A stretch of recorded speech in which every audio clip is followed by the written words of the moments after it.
Well, thank you again for this privilege. A lot of lawyers have been speaking about this particular development. Interestingly, I'm not a lawyer. We're not looking at that as a lawyer. So I'm not going to say this is the position of the law. No. The way lawyers, say these kind of things. But from my own understanding, I think that if an offense has been committed in a state and there is an attorney general in that state, minister, commissioner for justice, as it were, at the state level, you are conferred with some powers, to be able to bring up certain charges. How far you'll be able to go in a court of law is another issue. But you see, there is another leg to it, is for an officer who is functioning, under orders. How far can you go in singling out that officer? Do you pick up the person? For instance, if a police officer mistakenly, or what they say accidentally, get somebody shot and the person died in the process, can you bring up a case of murder against that officer without first and foremost, maybe having him dismissed in the force or not? These are some of the issues. But you see, generally speaking, I think that the issue is becoming even more confusing by the day. But you see, what is not confusing is the fact that there is a major distrust between the people and the government. And for this, you have only the government to blame. Because our government at a national level, at state levels, since independence, have shown that they are specialists in telling lies.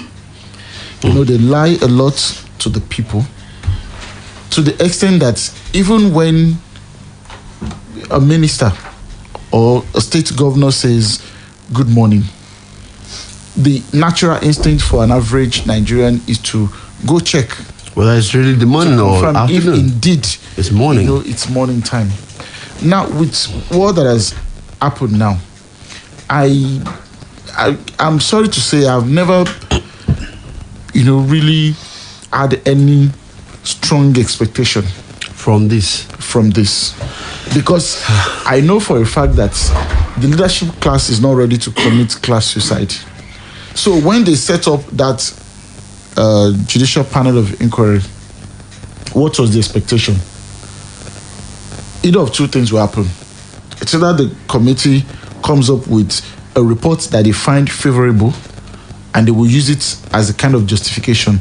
As you could see that all along, when people say things, they'll say, but we set up a commission. Let that committee come out with the report first. Now that it has come up with something they do not find favorable, the next line of action will be to rubbish it, which is what is happening. On one hand, I feel sorry for, the retired justice, Doris Okuwobi, who led the team alongside other members, because somehow what, they've done in the last 1 year plus is now being completely rubbished on certain parameters. For instance, the issue of massacre. That's just that single word. What is massacre of in a contest and all of that. If we push the question of let's even, how do they say it, admit without conceding that we cannot prove massacre now. The point is that people were killed. And so we're just to gloss over that. And the way people were killed was not accidental. Because suddenly they want us to forget that they have been lying all along. Consistently. At first, they told us that those people, we were not sure whether they were military people. That's I'm very, very sure of. Later, they admitted that, they were military people who fired blank,